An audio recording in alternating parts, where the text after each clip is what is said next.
اگر تم چاہتے ہو بچنا، اگر گندے کاموں کی نحوست سے نکلنا چاہتے ہو، اگر اپنا آپ کو بچانا چاہتے ہو غلط کاموں سے، تو یہ بات اپنے ذہن میں بیٹھا لو، ان باتوں کو اپنے اندر لے آؤ، اس عقل کا وہ استعمال کرو جو تمہیں کرنا چاہیے۔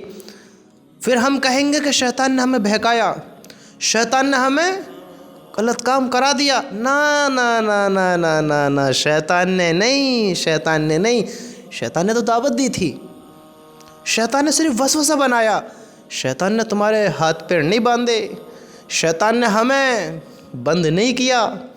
شیطان وسوسے بناتا ہے، دعوت دیتا ہے غلط کام کی، زبردستی نہیں۔ مجھے بتاؤ، اگر آپ فی الحال آپ کھڑے ہیں، میں ایک ایگزامپل مثال دیتا ہوں، فی الحال آپ کھڑے ہیں، اب آپ کس کی سنیں گے بتاؤ؟ شیطان کی یا اللہ کی یا اپنے آپ کی؟ کوئی سوچنے والی بات نہیں ہے کہ اللہ کی سنوں گا، اس کی سنوں گا، اس کی سنوں گا۔ تھوڑا فیل کرو، فیل۔ آپ کو اللہ کی طرف سے بھی دعوت آ رہی ہے، شیطان کی طرف سے بھی دعوت آ رہی ہے، اور آپ ایک خود کی دعوت بھی اپنے آپ کو دے سکتے ہیں۔ اللہ کی طرف سے کیا ہے؟ غلط کام کی طرف نہ چلو، یہ برا کام نہ کرو۔ شیطان کی طرف سے کیا ہے؟ برے کام کرو۔ ایک بار قدم اٹھا کر تو دیکھو۔ اور خود کی بات کیا ہے؟ خود کی دعوت کیا ہے؟ کہ مجھے خود پر کنٹرول دیا اللہ تعالیٰ نے، میں چاہوں تو اللہ کی بات مانوں، چاہوں تو شیطان کی بات مانوں، مجھے کنٹرول دیا ہے۔ اگر میں غلط کام چھوڑ کر کوئی اور کام کروں، اگر میں شیطان کی بھی نہیں مانوں، اور اللہ کی بات یہ ہے، دعوت یہ ہے کہ غلط کام نہ کرو، میں غلط کام کروں یا نہ کروں وہ میرے اوپر ابھی ڈیپینڈ ہے۔ میں اس چیز کو ایکسیپٹ کروں گا کہ جو یہ چیز مجھے دعوت مل رہی جس چیز کی، اس میں کس چیز کو کرنا ہے۔ کیونکہ ہم تھوڑا دیکھیں، ہمیں دعوت دونوں طرف سے ملتی ہے۔ اللہ کی طرف سے دعوت ہمیں روز ملتی ہے، روز۔ اللہ کے گھر میں آؤ، سمجھتے ہو؟ یعنی نماز کے لیے آؤ، حی علی الصلاۃ، حی علی الفلاح، آؤ نماز کی طرف، آؤ کامیابی کی طرف۔ روز ہمیں اللہ کے گھر سے دعوت ملتی ہے، پھر شیطان کی دعوت آ جاتی ہے۔ بعد میں پڑھ لیو، بعد میں نماز پڑھ لیو، بعد میں عبادت کر لیو، بعد میں نیک کام کر لیو، لیکن ہم اللہ کی بات کو انکار کر دیتے ہیں۔ اور اب میں کہہ رہا ہوں تو ہمارے ذہن میں آ رہے ہو، ہم اللہ کی بات کو چھوڑیں گے، اللہ کی بات کو ٹھکرائیں گے۔ ٹھکراتے ہیں اللہ کے بندو۔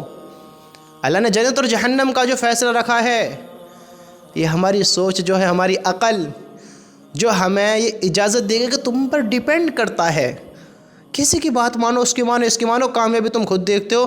تو میں شیطان کی بات کو انکار کر کر میں نماز بھی پڑھ سکتا ہوں، میں غلط کام کو چھوڑ کر کچھ اور بھی کر سکتا ہوں۔ اگر میں ہی نہ چاہوں تو بہانے ہزار ہیں، بہانے ہزار ہیں، ہم غلط کام کا قدم اٹھا دیتے ہیں۔ میرے بھائیوں، مین اور اہم بات، ہم گناہوں سے بچنے کی خود کوشش کریں، خود بچیں۔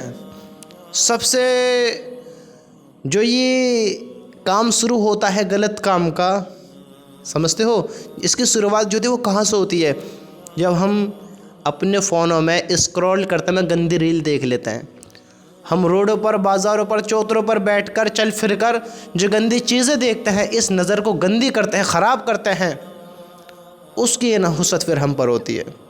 پھر ہم کہتے ہیں شیطان نے بہکا دیا، شیطان نے دعوت دی، زبردستی نہیں کی، دعوت تو اللہ کی بھی آئی، لیکن ہم نے ایکسیپٹ کس کو کیا، ہم نے قبول کس کو کیا، یہ ہم دیکھیں۔ غور کرو تم، زبردستی کسی کے ساتھ نہیں ہوئی، کسی کے ساتھ زبردستی نہیں ہوئی۔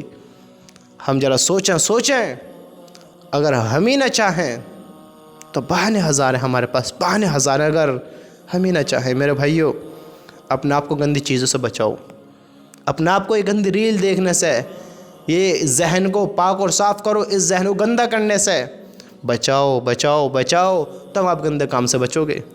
اور یہ ہاتھوں کا زنا، یہ بڑا خوفناک ہے، ہاتھوں کے زنا سے بچیں۔ آج نوجوان طبقہ کس لیے برباد ہے، کس لیے ہلاکت میں؟ صحت بیکار ہو رہی ہیں، جوانیاں خراب ہو رہی ہیں، نسلوں کی بربادی کر رہے ہیں۔ کس بنا پر؟ چند وقت کی لذت کے لیے اس ذہن کو گندا کیا اور ہاتھوں کا غلط استعمال کیا، زنا کر لیا، اور اس کی تم سوچ بھی نہیں سکتے اس کا نقصان کیا ہونے والا ہے، اس کی پریشانی تمہیں کیا اٹھانی پڑے گی۔ تم اولاد سے بھی محروم ہو سکتے ہو، صحت سے بھی محروم ہو سکتے ہو، زندگی سے بھی محروم ہو سکتے ہو سکتا ہے بیوی سے بھی محروم ہو جاؤ، نامردانگی آپ کے اندر پیدا ہو جائے۔ سمجھتے ہو یہ گندے کام تم اس موڑ پر لے جا کر کھڑا کر دیں گے۔ یہ ہاتھوں کا زنا جس کو ہم عام سمجھتے ہیں، کچھ بھی نہیں سمجھتے ہیں میرے بھائیو، یہ بہت ہلاکت کی چیز ہے، اللہ کو ناراض کرانے والی چیز ہے۔ اس چیز سے بچیں بچیں بچیں، اللہ کی قسم کل کیا ہوگا ہاتھوں کا زنا کرنے والوں کا۔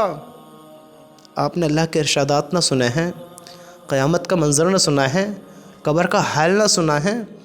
اگر ہم دنیا ہی خراب کر لیں گے تو آخرت میں کیا ہوگا؟ دنیا میں چہرے پر فٹکار پڑ جائے گی، عزت خراب ہو جائے گی، صحت برباد ہو جائے گی، کسی بھی کام کے نہ رہیں گے، کسی بھی کام کے نہ رہیں گے۔ اس ہاتھوں کے زنا سے بچیں۔ کچھ وقت تو تمہیں چند وقت کی لذت ملے گی، اچھا فیل ہوگا، اچھا محسوس ہوگا، لیکن تم نہیں دیکھ سکتے، تم اندازہ نہیں لگا سکتے کہ کتنی بڑی ہلاکت میں جانے والے ہیں، کس منظر کو، کس حال کو دیکھنے والے ہیں، اندازہ نہیں لگا سکتے۔ سوچو تو صحیح کیا ہوگا آپ کی نسل کا، آپ کی زندگی کا۔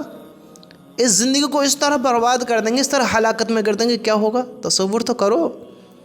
زنا کا بہت بڑا گناہ ہے میرے بھائیو، اس ہاتھوں کے زنا سے سب بچیں۔ اگر ہم بچنا چاہیں گے تو ہمیں کوئی نہیں بہکا سکتا، اگر ہم ہی نہ چاہیں تو بہانے ہزار ہیں، بہانے ہزار ہیں۔ اللہ کے رضا کے لیے چھوڑو ان کاموں کو، بچو ان کاموں سے۔